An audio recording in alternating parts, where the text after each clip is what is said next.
Terra Firma by Tash Sultana. That is 14 songs, hour flat. On the dot. On the dot, 1 hour long. Boop. Solid. I like it. Boop here. Yeah, this is Tash Sultana's second effort. I talked about Tash Sultana. If we didn't review Flow State, it was definitely one of my music recommendations. It was a recommendation. Yeah, it was definitely one of my music recommendations. Mm-hmm. They're gender fluid. So Tash Sultana has made a lot of, they're an Australian artist, and they've made a lot of like psychedelic rock, that makes sense. Electronic kind of tones and things in the way they do their music. And sophomore albums are very difficult.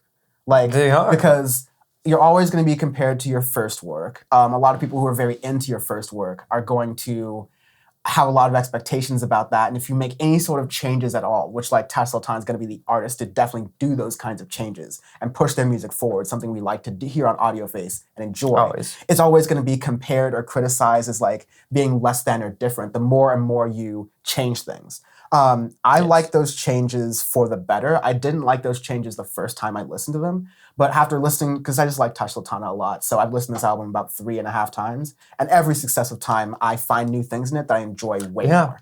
It's a lot to listen. It's listen to. There's a lot to listen to in the album. So for me, as I was vaguely familiar with their work because I remember you recommending it, so I went back and to listen to their previous albums and works just to kind of get a sense of what was going into it.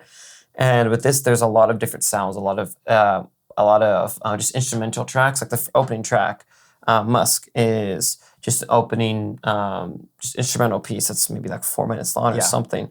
So going into that, I was like, interesting. Let me see how it is. I really like it actually as opening track. And then after that, then you get into Crop Circles, which is then slowing it down and getting more into like her their airy vocals and stuff, and a little bit, you could see the pivots there. There is still some throwbacks kind of to the more psychedelic stuff throughout the album, but there's a lot of experimentation, a lot of different sounds, a lot of different lyrics and stuff too within like going into different themes in each song too. Yeah. Like I'd say this album is a little more bluesy, funk inspired. It's a little bit slower. The bass lines are a little more pronounced. Slower. Yeah. But the production is still like very like. If I heard this blindfolded, I would say this sounds like Tash Sultana for sure. Greed, I'd say, is like probably one of the first songs you can hear. Then in Crop Circles, you could definitely hear it in like. Greed is the first one. Definitely in the middle. But Greed is the track where I'm like, okay, yeah, it's a great track. That's what really sucked me into the album. The first two songs were a little eclectic for me. Going into it, I was like, okay, this is interesting to see. And then Greed gets in there, I'm like, that's a fantastic track. Yeah. Really, really like it, that one a lot. And there's a couple more that are similar-ish to it, but then they're always going into different cadences throughout the album too, where then after Greed, then they slow it down and they kind of deconstruct a lot of the stuff with Beyond the Pine. And you have Beyond the Pine was the lead single, and it continues a tradition of Tash Sultana does, where you get a bunch of songs where they start kind of slower in the beginning, and then near the end there's like this big sort of coda that makes it like faster and really fun. I love when they do that. Those are some of my favorite songs, especially from the first album. And so you get a little of those sparsed throughout. Yeah, because even like Pretty Lady does that a little bit, because Pretty Lady almost like an acoustic for the first part, and then it like slowly builds up, but it's never like building up too much or anything. It's just building slightly and subtly throughout this track. And you get that a bit within it. And then after that, you have Dream My Life Away, the first, there's only 2 features on that, and this is one of them, with Josh Cashman. And I really like the contracting vocals in it. And I really like that for actually both of the tracks that have features on them for the contracting vocals. I think they're very good in that. Yeah. I think it was a really smooth song. It was a lot slower than Tash Sultana would usually do. At least you would expect from the first album especially. But it's like a lovely ballad, just a lovely collection of harmonies and tones that really just sound nicely together. And it still keeps a sound that the strumming is very like particular. You can hear that very much in the music as it's playing. And it's very characteristically Tash Sultana, which I really enjoy because like, when artists make their second album, it's like how much do you change while still staying true to your exactly, sound? and that's that hard thing of do you make a pivot, do you make the same thing again, or how do you make yourself better as an artist? And this is I feel like this is a fantastic sophomore effort, honestly. Yeah. There's a lot of things that they could have done, and I think this was a really good effort in that. Moving on, you've changed right after Dream My Life Away, which is very, very good lyrics in that track. I really like that one a lot. Then you have more like in that middle, you have more of that kind of acoustic-ish tracks and then building and building onto that. But then after that, then you get to more of like psychedelic-ish styles when you have like, I don't say Sweet Name is kind of it, but Coma, Blame It on Society, especially because like the end of Coma, especially like a typical Tash Sultana end where it's very like fun near the end.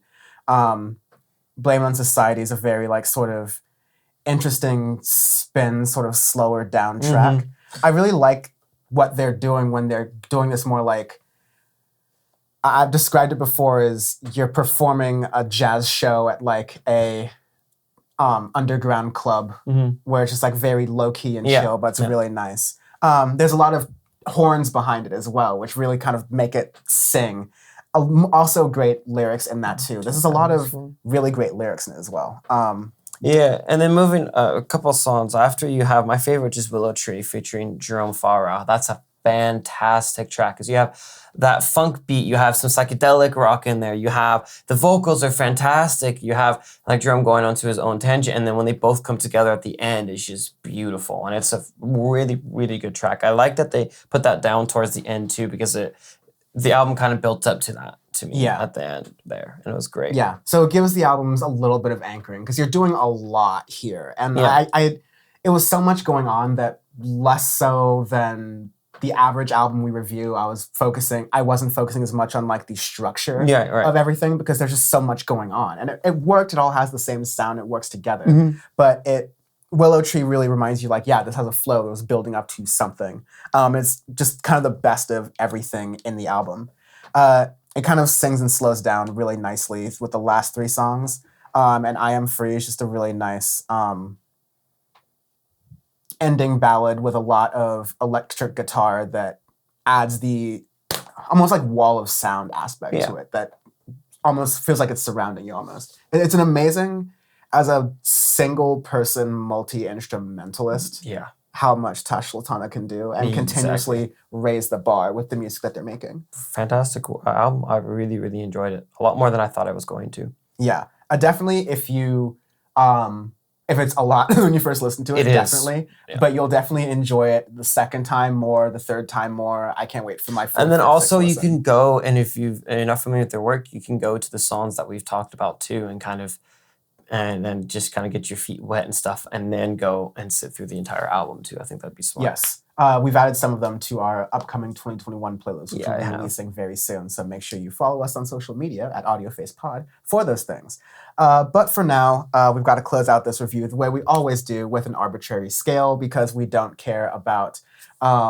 We never care about the actual ratings that different musical reviewers give because they're usually arbitrary and none of them make sense in the end of the day. So we're just going to go right into that. So this week's arbitrary scale is political vacation destinations. This is for any sort of location that politicians have run away to when they're facing troubles back home. You've got your Mar-a-Lagos, you've got your Cancuns. Got your Appalachian Trails. Yeah, exactly. Yeah.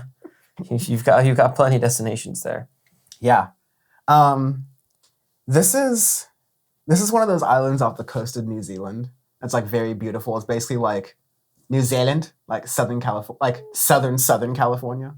Okay, I can feel that. It's really nice. You got a mountain. I was gonna say this is Bora Bora. Oh, that's nice. That's similar. Yeah, I like that. I like that very much. It's really good. Just a lot to offer you in one thing.